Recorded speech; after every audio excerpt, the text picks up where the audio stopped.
The sound that shattered me wasn't a scream or a crash. It was a whisper, a soft, breathless whisper leaking from behind a half-closed bedroom door. "God, don't stop." My wife's voice, and a man's low grunt responding. I froze in the hallway, keys still in my hand, the grocery bag slipping from my fingers and hitting the floor with a muted thud. Oranges rolled across the floor, bumping into the baseboard like tiny, indifferent witnesses. I felt something inside me rip, quietly, like a seam tearing under too much pressure. I don't remember pushing the door open. I don't remember the exact angle of their twisted bodies on our bed. What I remember, what I still can't forget, is the way my wife's eyes widened when she saw me. Not with shame, not even with fear, with annoyance, as if I'd inconvenienced her. The man, Caleb, my co-worker, the guy who'd help us move into this house, scrambled for his pants. Emma didn't move. She just pulled a sheet over her chest, like she was cold. "Honey," she started. I didn't let her finish.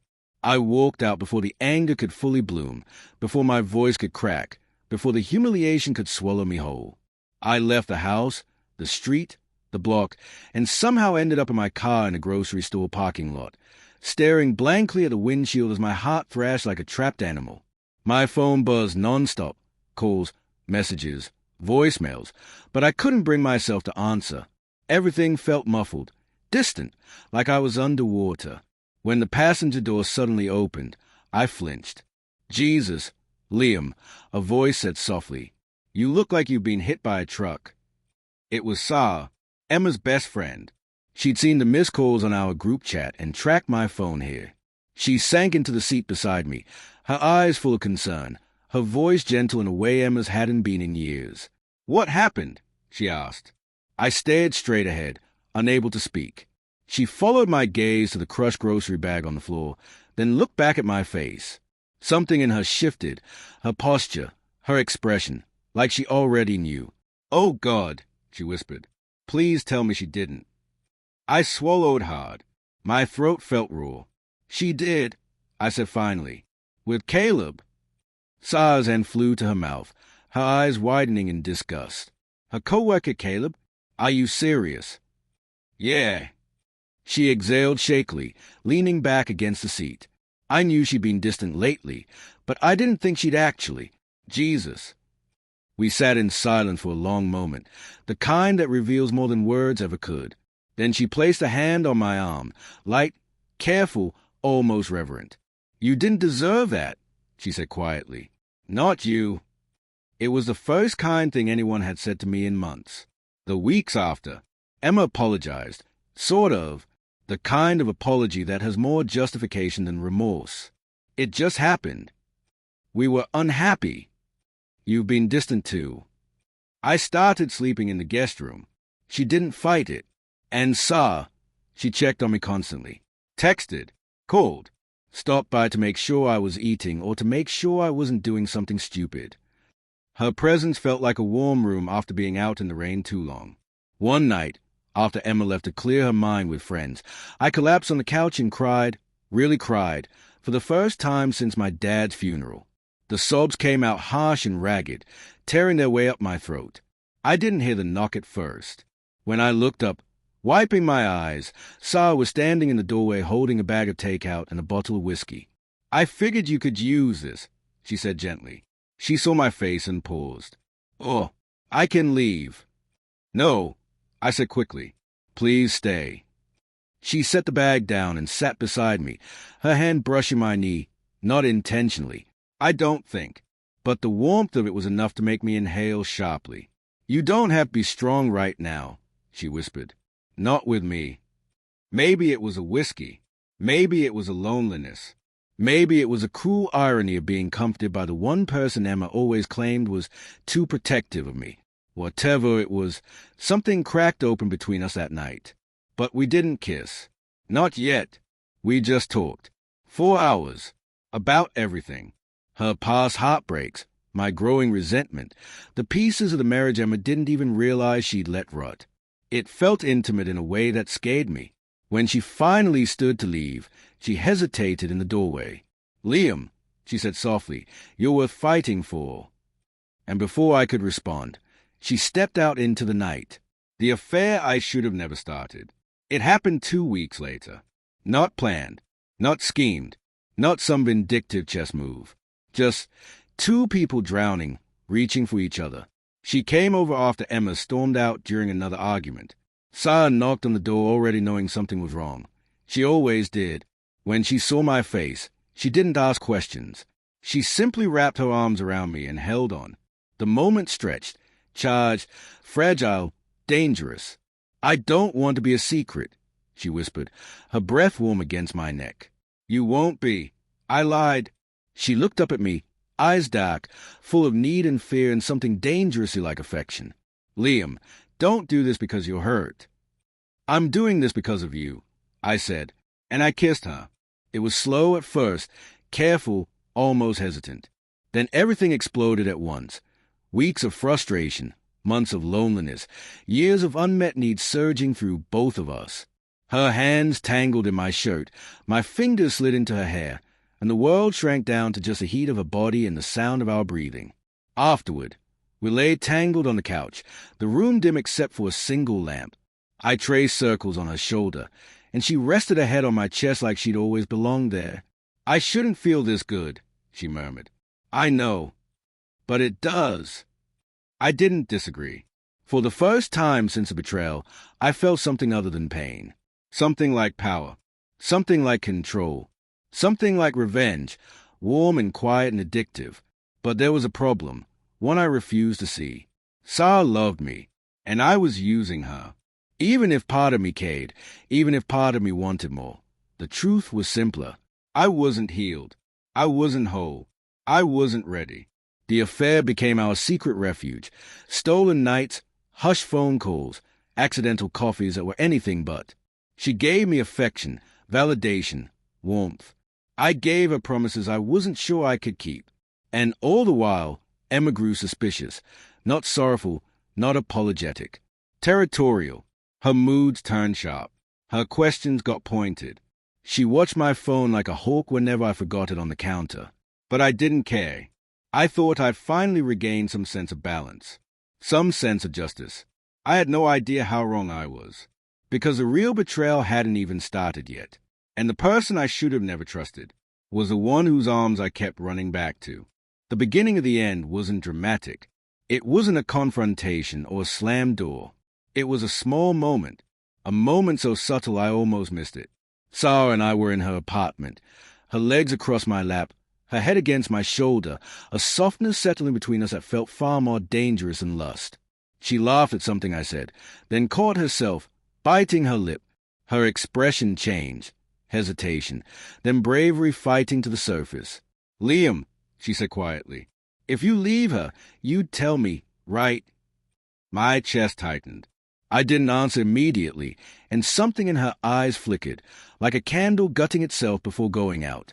"Don't say it," she whispered. "Not if you don't mean it." I lifted her chin, brushing my thumb across her cheek. "I'm trying, Sarah. I swear I am." "Trying isn't choosing," she said. "And I need to matter to you, not just when you're lonely." Her words were a mirror, forcing me to see myself clearly, and the reflection was ugly. I should have ended it then. I should have stopped before anyone got hurt. Instead, I kissed her, harder than I meant to, needing her to stop talking, needing the truth to stay buried. That was the last peaceful moment we had. Emma's discovery. I didn't know Emma had followed me. I didn't know she'd parked across the street. I didn't know she watched me walk into Sarah's building with a bag of groceries I pretended were for meal prepping at home. When I came home that evening, she was sitting in the kitchen, her fingers tapping the table in a slow, sinister rhythm. "How was your night?" she asked, too casually. I kept my tone neutral. "Fine. I stayed late at work." Her smile was cold. "Funny. I didn't realize Sarah's apartment was your office." I froze. My heartbeat spiked so high I heard it in my ears. "Emma, save it." She stood abruptly, pushing her chair back with a harsh scrape. "I followed you." My mouth opened and closed. "You what?" She stepped closer, her voice trembling, not with sadness, but rage. I made a mistake with Caleb. A horrible one. But you? You decided to crawl into bed with my best friend. The bitterness in her voice cut deeper than I expected. You destroyed us first. I shot back. Don't pretend this came out of nowhere. I hurt you, she hissed. I didn't replace you. That landed like a fist. She looked unsteady, her breath trembling as if she were fighting tears. How long? I didn't answer. The silence said everything. Emma laughed, a brittle, shattering sound. God, of all people, Liam, huh? What does that mean?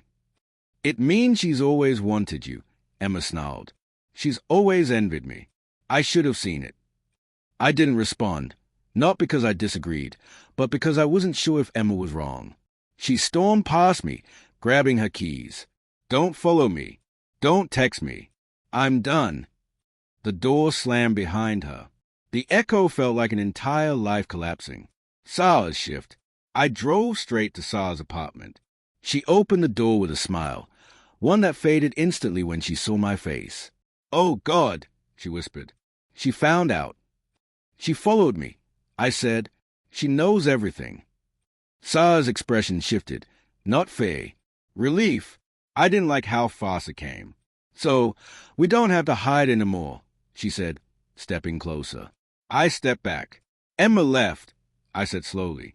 She's furious. And she cheated first. This isn't on you.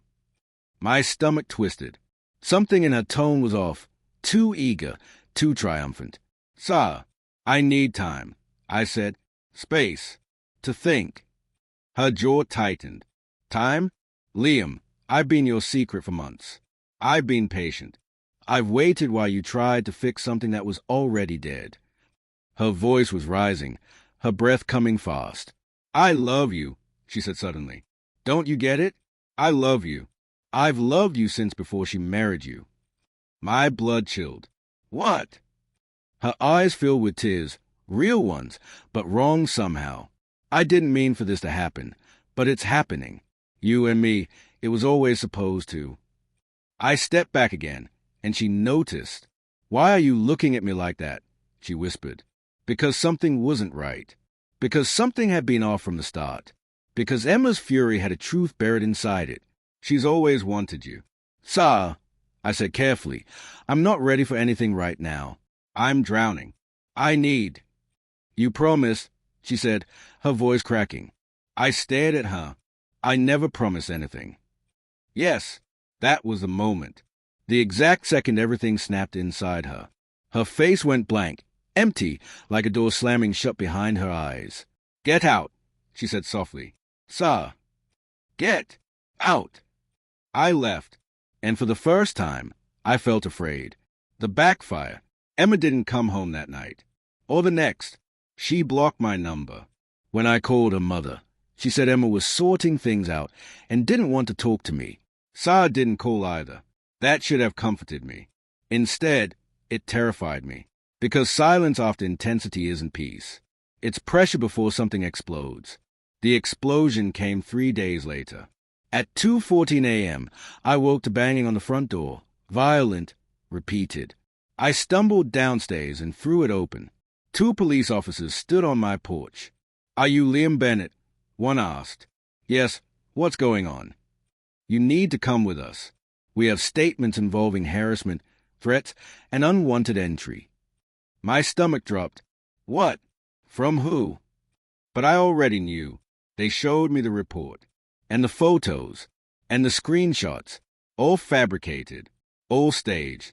All crafted to look like I'd been stalking her, threatening her, refusing to leave her alone. Sarah did this, I whispered, horror spreading through my body like poison. We can discuss that at the station, one officer said.